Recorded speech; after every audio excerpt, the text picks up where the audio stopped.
नमस्कार and welcome to मित्र ज्ञान। आज के इस वीडियो में हम समझने की कोशिश करेंगे कि प्रिम्बल क्या होता है, आर्टिकल्स क्या होते हैं, पार्ट्स क्या होते हैं और शेड्यूल्स क्या होते हैं। तो चलिए वीडियो शुरू करते हैं बिना किसी देरी के। जैसे ही आप संविधान की किताब को खोलते हैं तो आप सबसे पहले प्रिम्बल को देखेंगे। यहाँ पर आप देख पा रहे होंगे, यहाँ पर प्रिम्बल लिखा हुआ है, इसको आप पढ़ सकते हैं। प्रिम्बल को हिंदी में प्रस्तावना कहते हैं। 1973 में, कब 1973 में केशवानंद भारती केस के मामले में सुप्रीम कोर्ट ने अपना निर्णय दिया था और कहा था कि जो प्रिम्बल है वो हमारे संविधान का ही एक पार्ट है, एक भाग है। प्रिम्बल को हम इस प्रकार से प्रभावित कर सकते हैं कि जो प्रिम्बल है वो हमारे पूरे संविधान का एक सार है। ठीक है, हमारा जो पूरा संविधान है उसकी एक समरी की तरह काम करता है। ठीक है, तो ये हमने देख लिया कि प्रिम्बल क्या होता है। देखिए, जैसे ही आप कोई किताब खरीदते हैं या फिर कोई किताब आपके पास हो, आप जब उसे खोलते हैं तो सबसे पहले आपको एक टेबल देखने को मिलती है कुछ इस प्रकार सी, इसमें कंटेंट लिखा होता है और आप चेक कर पाते हैं कि इसमें कितने चैप्टर हैं। जैसे कि आप इस फोटो में देख पा रहे होंगे, यहाँ पर आपको 7 चैप्टर्स देखने को मिल रहे हैं। जिस प्रकार से नॉर्मल किताब के अंदर आपको चैप्टर देखने को मिलते हैं, वैसे ही जो हमारा संविधान है उसके अंदर भी कई चैप्टर्स हैं। लेकिन पॉलिटिकल साइंस की भाषा में इनको हम चैप्टर नहीं बोलते, उनको हम पार्ट बोलते हैं। क्या बोलते हैं? उनको हम पार्ट बोलते हैं। यानी चैप्टर को ही पार्ट कहा जाता है हमारे संविधान के अंदर। जैसे कि आपको पता है कि जब हमारा संविधान लागू हुआ था उस समय हमारे संविधान के अंदर बस 22 पार्ट थे, 22 पार्ट थे। लेकिन हमने इसको कई बार अमेंडमेंट किया है, कई बार संशोधन किया है, इसीलिए हमारे संविधान के अंदर इस समय आपको 25 ऐसे पार्ट देखने को मिलेंगे। इस पार्ट्स यानी भाग का मतलब क्या है, मैंने आपको बताया चैप्टर। यानी हमारे संविधान के अंदर इस समय आपको 25 चैप्टर देखने को मिलेंगे, 25 पार्ट देखने को मिलेंगे। लेकिन जैसे कि यहाँ पर आप देख पा रहे हैं 7 चैप्टर के नंबर कितना है? 7 है। लेकिन इसके अंदर भी आपको कुछ सब कंटेंट देखने को मिल रहा है, जैसे कि 7.1, 7.2, 7.3, 7.4। उसी प्रकार से हमारा जो संविधान है उसके अंदर अगर भाग 1 है या फिर पार्ट 1 है, उसके अंदर आपको कई सारे लाइन में लिखा हुआ कुछ दिखाई देगा। वहां पर नंबरिंग करी गई होगी 1, 2, 3, 4, 5, 6। वो क्या होते हैं? वो आर्टिकल्स होते हैं, जिसको हिंदी में अनुच्छेद कहते हैं। वो हमारे भाग के अंदर ही होते हैं। ठीक है, तो जैसे कि हमने आपको बताया जो हमारा संविधान है उसके अंदर आपको इस समय 25 भाग देखने को मिलेंगे और हर भाग के अंदर आपको कुछ अनुच्छेद या फिर आर्टिकल्स देखने को मिलेंगे। देखिए, जब हमारा संविधान लागू हुआ था 1950 में 26 जनवरी को, उस समय हमारे संविधान के अंदर आपको 22 पार्ट देखने को मिलेंगे और उस समय 8 शेड्यूल्स थे, अनुसूचियां थी 8, और उस समय 395 आर्टिकल्स थे। हम कब की बात कर रहे हैं? 1950 की। 26 जनवरी 1950 को जब हमारा संविधान लागू हुआ था तब की बात कर रहे हैं। लेकिन इस समय हमने कई बार संविधान के अंदर संशोधन किए हैं, इसलिए हमारे जो पार्ट्स हैं यानी चैप्टर्स हमारे संविधान के वो बढ़ चुके हैं। कितने बढ़ चुके हैं? तो अब हो चुके हैं 25 पार्ट्स और शेड्यूल भी 4 बढ़ चुके हैं। अब टोटल हो चुके हैं 12 शेड्यूल्स, यानी 12 अनुसूची आपको हमारे संविधान के अंदर देखने को मिलेंगी। अगर पार्ट 1 की बात करता हूं मैं, तो पार्ट 1 के अंदर आपको देखने को मिलेगा यूनियन और इसकी टेरिटरीज जो, और उसके अंदर यानी भाग 1 के अंदर आपको 1 से लेके 4 आर्टिकल देखने को मिलेंगे।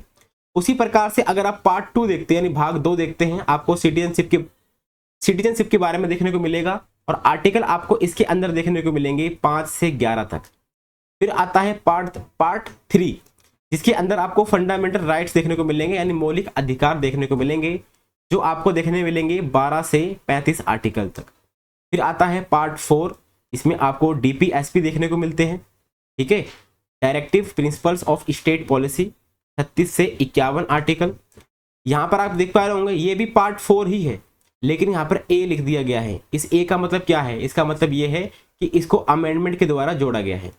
तो भाग 4(1) में फंडामेंटल ड्यूटीज है, ठीक है, मौलिक कर्तव्य। इसके अंदर सिर्फ एक ही आर्टिकल है, वो है 51A। फिर आता है भाग 5, यहाँ पर आपको देखने को मिलेगा यूनियन, 52 से 151। फिर आता है भाग 6, यहाँ पर स्टेट के बारे में दिया गया है, 152 से 237। फिर आती है भाग 7। जो भाग 7 है उसको हटा दिया गया है, तो आपको इसको पढ़ने की जरूरत नहीं है। फिर आता है भाग 8, इसके अंदर दे रखा है यूनियन टेरिटरीज 239 से 242 तक। फिर पार्ट 9 पंचायत 243 से 24 ओ तक। ये जीरो नहीं है, ये ओ है, ठीक है, ओ फॉर ऑरेंज वाला। फिर आता है भाग 9 का ए। जहाँ जैसे ही आपको ए लिखा हुआ दिख गया, इसका मतलब क्या है कि इसको अमेंडमेंट के द्वारा जोड़ा गया है, ठीक है, नगर पालिका। 243 पी से लेके 243 जेड जी तक। फिर आता है फिर से 9 बी, यहाँ पर बी लिखा हुआ है, यानी इसको भी अमेंडमेंट के द्वारा जोड़ा गया है, कोऑपरेटिव सोसाइटीज 243 जेड एच से जेड टी तक। फिर आता है पार्ट 10 यानी भाग 10। इसके अंदर शेड्यूल और ट्राइब एरियाज देखने को आपको मिल जाएंगे 244 से 244 ए तक, ठीक है। फिर बात आती है पार्ट 11 की, जिसके अंदर आपको यूनियन और स्टेट के रिलेशन देखने को मिल जाएंगे 245 से 263 तक। पार्ट 12 फाइनेंस, प्रॉपर्टी, कॉन्ट्रैक्ट्स और सूट्स 264 से 300 ए तक। फिर आता है part 8 trade, commerce, intercourse with territory of India 301 से 307। फिर आती है बात पार्ट नंबर कितने की, 14 की। यहाँ पर आपको यूनियन और स्टेट के अंदर जितनी भी सर्विसेज हैं वो देखने को मिलेंगी 308 से 323। फिर यहाँ पर आप देख पा रहे होंगे पार्ट 14 के अंदर ही पार्ट यहाँ पर ए लिखा हुआ है, यानी इसको भी अमेंडमेंट के द्वारा जोड़ा गया है, ट्राइब्यूनल्स, ठीक है, 323A और 323B, यानी इसके अंदर सिर्फ 2 आर्टिकल आपको देखने को मिलेंगे, 323A 323B। फिर आता है पार्ट 15 यानी इलेक्शंस 324 और 329A तक। पार्ट 16 यहाँ पर आपको देखने को मिलेंगे कुछ सर्टेन क्लासेज होते हैं, उनके लिए कुछ स्पेशल प्रोविजंस किए गए हैं, वो 303 से 342 तक। पार्ट नंबर 17 ऑफिशियल लैंग्वेज की बात की गई है यहाँ पर 343 से 351। फिर पार्ट नंबर कितना है 18 के अंदर आपको इमरजेंसी प्रोविजन देखने को मिल जाएंगे, यानी आपातकाल जो हम लगाते हैं उसके बारे में 352 से 360। फिर आपको यहाँ पर देखने को मिल जाएगा 19, ठीक है। पार्ट 19 में क्या है, मिसलेनियस है 361 से 367। अमेंडमेंट ऑफ कॉन्स्टिट्यूशन यानी संविधान के अंदर जो हम अमेंडमेंट करते हैं वो आपको देखने को मिलेगा पार्ट 20 के अंदर, सिर्फ एक ही आर्टिकल है 368। फिर पार्ट नंबर 21 टेम्पररी, ठीक है, ट्रांजिशनल और स्पेशल प्रोविजंस किए गए इसके अंदर 369 392। फिर पार्ट आपको देखने को मिलेगा 22 शॉर्ट टाइटल और कमेंसमेंट, अथॉरिटेटिव टैक्स हिंदी और रिपील्स 393 और 395। टोटल आपको देखने को कितने पार्ट मिल गए, देखिए पार्ट जो थे ना वो यहाँ पे खत्म हो गए। आप ये कहेंगे कि मैंने आपको कहा था कि 25 पार्ट है, लेकिन मैंने आपको 22 ही गिनवाए हैं। देखिए मैंने आपको 25 के 25 गिनवा दिए हैं, लेकिन जो इसकी संख्या है वो बढ़ी नहीं है अभी तक। हमने ए बी सी करके बढ़ा रखे हैं, लेकिन 23 24 25 इस प्रकार से हमने बढ़ाया नहीं है। जैसे कि हमने आपको पीछे बताया था कि ए बी करके जोड़ा गया है, उस हिसाब से पूरे 25 जो पार्ट है वो हम आपको बता चुके हैं। अब आपके मन में आ रहा होगा कि फिर से एक बार रिवाइज करवा दो कि कौन कौन से पार्ट जोड़े गए हैं। तो सबसे पहले 4A जोड़ा गया है, जो भाग 4A है वो जोड़ा गया है, उसके अंदर क्या है, फंडामेंटल ड्यूटीज आपको देखने को मिल जाएगी। फिर 9A आता है नगर पालिका, फिर 9B आता है कोऑपरेटिव सोसाइटीज और 14A आता है ट्राइब्यूनल। यानी जब हमारा संविधान लागू हुआ था 1950 में और अभी हम 2023 में हैं, इतने सालों के अंदर हमने 4 ऐसे पार्ट है या फिर भाग है जिनको जोड़ा है। वो कितने हैं, 4 हैं, 9A 9B 4A और 14A। ये आपको याद करना पड़ेगा। अगर आर्टिकल्स की बात करते हैं, जैसे कि हमने आपको बताया कि हर भाग के अंदर कुछ आर्टिकल देखने को मिलेंगे, क्योंकि हमने 4 आर्टिकल्स 4 जो भाग हैं उनको बढ़ाया है, इसीलिए हमारे आर्टिकल्स भी बढ़ेंगे। स्टार्टिंग में 395 आर्टिकल्स थे यानी अनुच्छेद थे, इस समय आपको 470 आर्टिकल्स देखने को मिलेंगे जो बढ़ चुके हैं, और हमने अभी तक 105 अमेंडमेंट कर चुके हैं, यानी 105 बार संशोधन किया जा चुका है। अब बात करते हैं कि शेड्यूल्स क्या होते हैं, अनुसूची क्या होती है। देखिए कुछ ऐसी बातें होती हैं, कुछ ऐसी चीजें हैं जिनका उल्लेख हमने आर्टिकल्स के अंदर नहीं कर रखा है। ये एक तरह की एडिशनल इंफॉर्मेशन है जिनको हमने शेड्यूल्स के अंदर डाल रखा है। जब हमारा संविधान लागू हुआ था उस समय 8 शेड्यूल थे, लेकिन हमने अमेंडमेंट के द्वारा 4 और शेड्यूल को जोड़ा है हमारे संविधान के अंदर। इस समय हमारा जो संविधान है उसके अंदर आपको 12 शेड्यूल देखने को मिलेगा।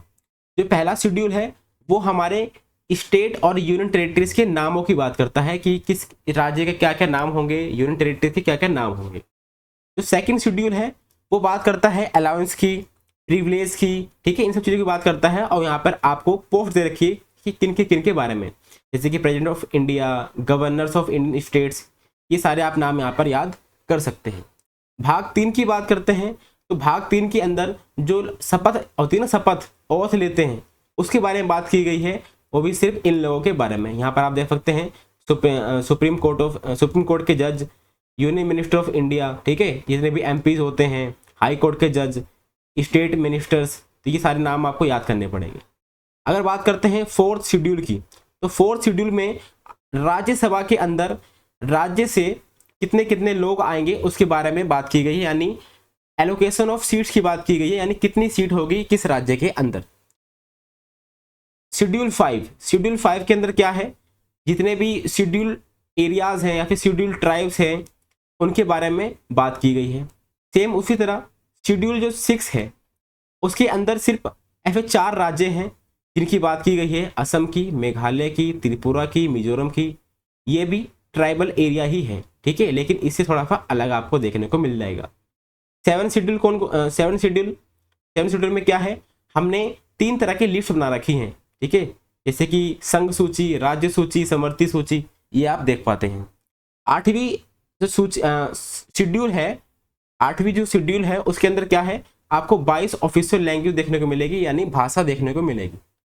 9वां शेड्यूल क्या है, 9वें शेड्यूल के अंदर आपको देखने को मिल जाएगा, क्या देखने को मिलेगा, आपको यहाँ पर देखने को मिलेगा जमींदारी सिस्टम आपको देखने को मिल जाएगा, ठीक है। अब इसमें हुआ क्या था, देखिए जो 9 शेड्यूल है ना, 9 शेड्यूल के अंदर ये बात है कि कोई भी आर्टिकल, अगर कोई भी आर्टिकल है या फिर कोई भी रूल आपने बना दिया, कोई लॉ बना दिया और इसके अंदर डाल दिया, तो जो सुप्रीम कोर्ट है वो इसके अंदर रिव्यू नहीं कर पाएगा जल्दी, ठीक है। शेड्यूल 10 क्या है, इसके अंदर है दल बदल कानून। शेड्यूल 11 के अंदर क्या है, पंचायत।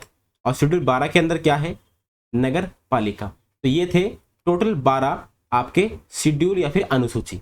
अगर आपको ये वीडियो अच्छी लगी है तो प्लीज़ हमारी वीडियो को सब्सक्राइब करें, लाइक करें, कमेंट करें। Thank you very much for discussion.